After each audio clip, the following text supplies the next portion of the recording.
सभी नौजवान साथियों को मेरा नमस्कार। संजीव साहू सर की गणित क्लास में आप सभी का स्वागत है। आज की इस वीडियो में हम देखते हैं कक्षा 10वीं का इकाई नंबर 1 है बीजगणित, और उस बीजगणित में अध्याय नंबर 1 है बहुपद, और बहुपद के अंतर्गत प्रश्नावली 1, और प्रश्नावली 1 के अंतर्गत कई सवाल मैंने लिया है। प्रश्न क्रमांक 1, बहुपद x वर्ग ऋण x धन 1 को x धन 1 से भाग देकर भागफल एवं शेषफल ज्ञात कीजिए। इसके पहले जो वीडियो मैंने आप लोगों के लिए बनाया था उसमें बहुपदों को हम जोड़ते कैसे हैं, बहुपदों को घटाते कैसे हैं, बहुपदों को गुणा कैसे करते हैं, उसके बारे में आपको बताया गया है। और जैसे कि आप जानते हैं जब बहुपदों को हम जोड़ते हैं तो हमको योगफल प्राप्त होता है, बहुपदों को जब हम घटाते हैं आपस में तो हमको अंतर प्राप्त होता है, और बहुपदों को जब हम गुणा करते हैं तो हमको गुणनफल प्राप्त होता है। लेकिन जब हम एक बहुपद को दूसरे बहुपद से भाग देते हैं तो हमको भागफल तो प्राप्त होता है, साथ में हमको शेषफल भी प्राप्त होता है। अगर शेषफल अगर प्राप्त नहीं हो रहा है इसका मतलब हमको शेषफल शून्य प्राप्त हो रहा है। कोई शेषफल नहीं मिला इसका मतलब शेषफल का मान शून्य होगा। तो आइए हम इस प्रश्नावली में बहुपदों को भाग कैसे देते हैं उसको सीखने का प्रयास करते हैं। इसके लिए हमने सवाल लिया है बहुपद x वर्ग ऋण x धन 1 को x धन 1 से भाग देकर भागफल और शेषफल ज्ञात करना है। तो जैसा कि हम जानते हैं कि जब आप सामान्य जो संख्याओं का हम भाग देते हैं उसमें भी भाजक होता है, भाज्य होता है। जिस संख्या को हमको भाग देना है वो भाज्य कहलाता है, और जिससे भाग देना है वो भाजक कहलाता है। तो यहाँ पर हमको x वर्ग ऋण x धन 1 इसको भाग देना है, इसलिए ये हो जाएगा भाज्य, और x धन x से हमको भाग देना है, इसलिए x धन 1 क्या हो जाएगा, ये हो जाएगा भाजक। इसके बाद क्या करना है उसको आप ध्यान से देखिए। भाजक को हम इसको इस प्रकार से लिख लेते हैं और भाज्य को हम यहां पर लिख लेंगे। ये भाग की प्रक्रिया शुरू हो चुकी है। हम x वर्ग ऋण x धन 1 को x धन 1 से भाग दे रहे हैं। अब यहाँ पर भाग कैसे देना उसको आप ध्यान से समझेंगे। बहुपद की इस पहले वाले पद को हम देखते हैं। तो पहला बहुपद क्या है, x वर्ग है, और जिस बहुपद से हम भाग दे रहे हैं उसका अभी जो पहला बहुपद है वो क्या है, x है। तो हमको इस x में ऐसी संख्या से गुणा करना है ताकि हमको x वर्ग ही प्राप्त हो। अगर ये धन x वर्ग है तो धन x वर्ग प्राप्त हो, और अगर यहाँ पर ऋण x वर्ग होता तो हमको ऋण x प्राप्त करना पड़ता। तो हमको ये सोचना है कि x में हम किसका गुणा करें कि हमको x वर्ग प्राप्त हो। तो हम जानते हैं कि जब x में हम x का गुणा करते हैं तो x वर्ग प्राप्त होता है, और इस x का जो गुणा है वो x के साथ भी होगा और धन 1 के साथ भी होगा। तो x का गुणा 1 के साथ किया तो x वर्ग हो गया, और धन 1 का गुणा जब करेंगे x के साथ में तो ये हो जाएगा प्लस धन x। इसके बाद में नीचे में इस प्रकार से हम लाइन खींचेंगे, और भाग में जो सामान्य नियम है कि जो यहाँ पर राशि आई है उसको हम क्या करते हैं, घटा देते हैं। तो इस प्रकार से घटा देंगे तो इस प्रकार से इस x वर्ग का चिन्ह ऋण हो गया, और इस x का भी चिन्ह क्या हो गया, ऋण हो गया। तो धन x वर्ग और ऋण x वर्ग ये कैंसिल हो गया, 0 हो गया।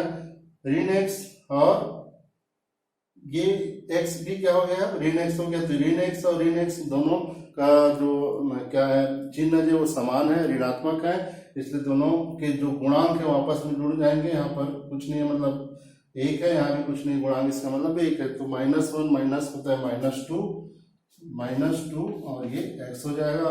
ये धन 1 को जो करते हैं उतार देंगे। फिर से वही काम आपको करना है कि इस x में हम किसका गुणा करें कि हमको -2x प्राप्त हो। तो वो संख्या क्या है, -2 ही है। -2 का जब आप x के साथ गुणा करोगे तो -2x प्राप्त होगा, और इस -2 का गुणा हम +1 के साथ भी करेंगे तो -2 इंटू +1 क्या हो जाएगा, -2 हो जाएगा।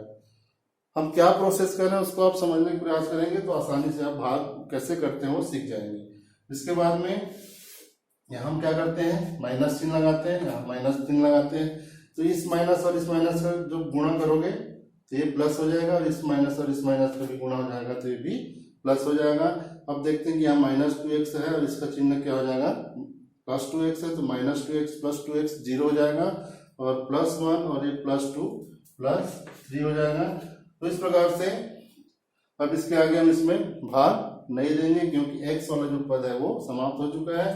तो इस प्रकार अब देखते हैं कि सवाल में जो हमको हल प्राप्त हुआ है, इसमें भागफल, ये भागफल हो गया और ये शेषफल हो गया। तो भागफल बराबर हमको मिला x ऋण 2 और शेषफल बराबर मिला हमको 3। तो इस प्रकार से हम किसी भी बहुपद को दूसरे बहुपद से भाग दे करके भागफल और शेषफल हम ज्ञात कर सकते हैं। आइए एक दूसरा सवाल लेकर देखते हैं। आइए इसी प्रश्नावली का एक दूसरा सवाल लेते हैं, प्रश्न क्रमांक 4।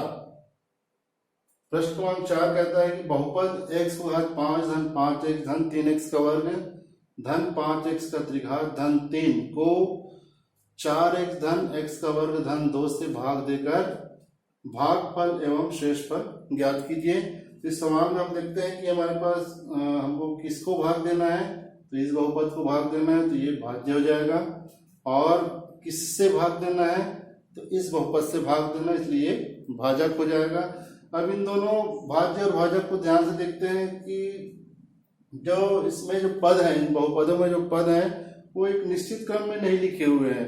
तो हमारा पहला काम ये रहेगा, इसके पहले जो हमने प्रश्न क्रमांक 1 बनाया था उसमें जो बहुपद है उनके पद निश्चित क्रम में लिखे हुए थे, इसलिए हमको उसमें उसको जमाने की जरूरत नहीं पड़ी। लेकिन इस सवाल में देखते हैं कि 5x, इसमें 5 की घात है, फिर 1 की घात है, फिर 2, फिर 3 की घात।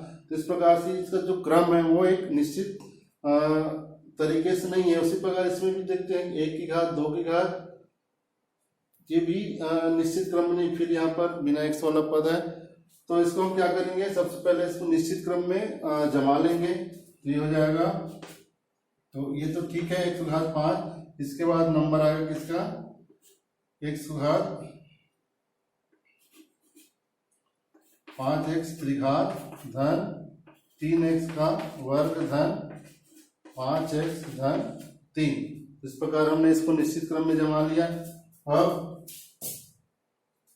इसके बाद इसमें देखते हैं, तो इसमें पहले आएगा x का वर्ग धन 4x धन 2।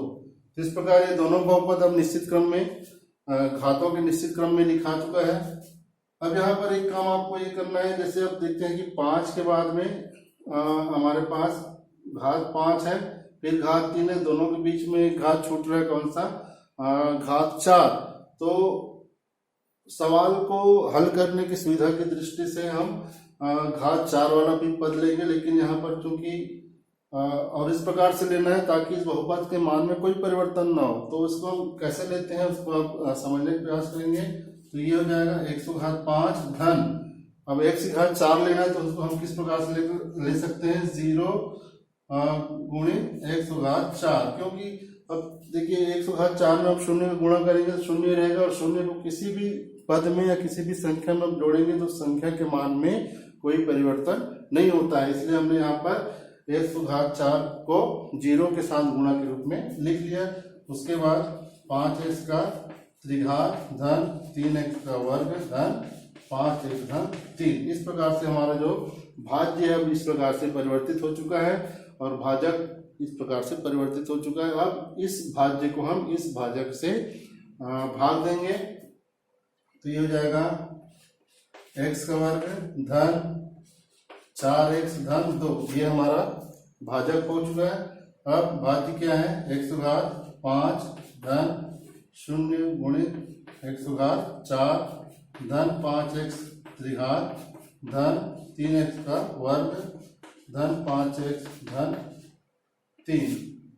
इस भाज्य को हमको इस भाजक के द्वारा भाग देना है। तो यहाँ भी वही प्रक्रिया है, हमको x वर्ग में ऐसी संख्या से गुणा करना है ताकि हमको 1 की घात 5 मिले। तो हम जानते हैं कि वो संख्या क्या है, 1 की घात त्रिघात है, x त्रिघात में जब आप x वर्ग का गुणा करोगे तो धन x घात 5 मिलेगा, और x त्रिघात का गुणा बाकी के पद में भी होगा, तो 4x का गुणा जब आप करोगे x त्रिघात के साथ में तो 4x घात 4 हो जाएगा, क्योंकि इन दोनों का जो घात है वो जुड़ जाएंगे, और x त्रिघात का गुणा 2 के साथ करोगे तो 2x का त्रिघात हो जाएगा। उसके बाद में जो सामान्य प्रक्रिया है वो अपनाएंगे, सब नीचे वाली जो भी राशि है सबका चिन्ह जो है वो बदल जाएगा, ये धन है तो ऋण हो जाएगा, ये भी धन है इसलिए ये भी ऋण हो जाएगा, धन का ऋण हो जाएगा।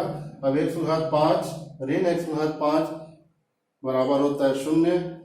यहाँ इसका मान 0 ही है, इसलिए 0 में जब आप इसको जोड़ेंगे घटाएंगे तो इसका मान उतना ही रहेगा, ऋण 4x घात 4, और ये 5x का त्रिघात ऋण 2x का त्रिघात 5 में से 2 घट जाएगा तो ये हो जाएगा धन 3 और x का त्रिघात, बाकी जो बच गया उसको जो करते हो लिख देंगे, धन 3x का वर्ग धन 5x धन 3।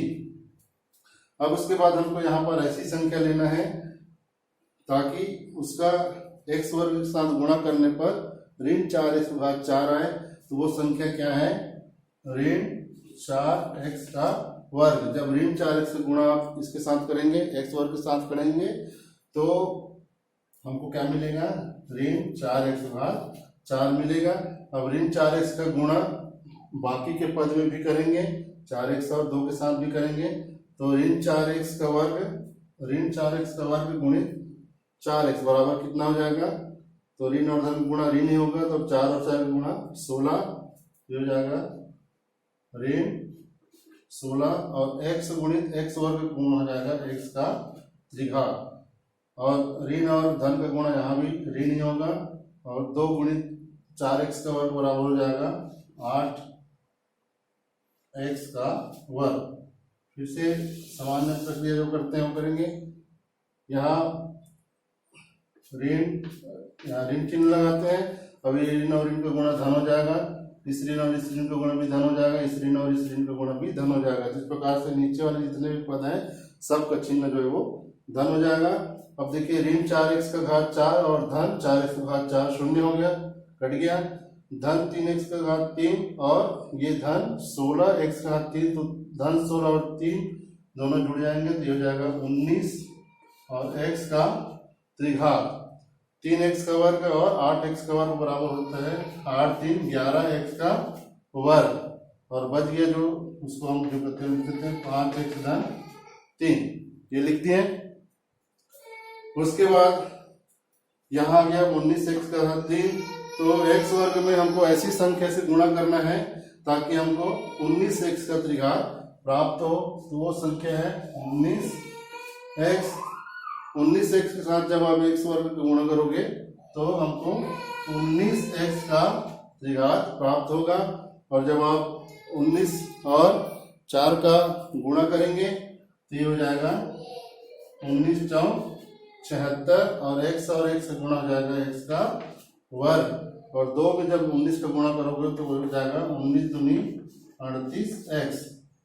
फिर सामान्य जो प्रक्रिया है वो करना है, सबका चिन्ह जो है वो बदल जाएगा, नीचे वाले जो पद है उनका चिन्ह धन वाला ऋण हो जाएगा, ये भी धन है ये भी ऋण हो जाएगा, धन का ऋण हो जाएगा, धन 19x त्रिघात ऋण 19x त्रिघात, ये 0 हो गया, 11x का वर्ग और ऋण 76x का वर्ग, तो इसमें से 76 से 11 घट जाएगा, तो ये 6 में हो गया 5 और 7 में हो गया 6, इसका चिन्ह ऋण है इसलिए ऋण 65x का वर्ग, और धन 5 और ऋण 38 में 5 को घटाएंगे तो हो जाएगा ऋण 33x, और बचा क्या धन 3, तो उसको हम जो कहते हैं उतार लेंगे।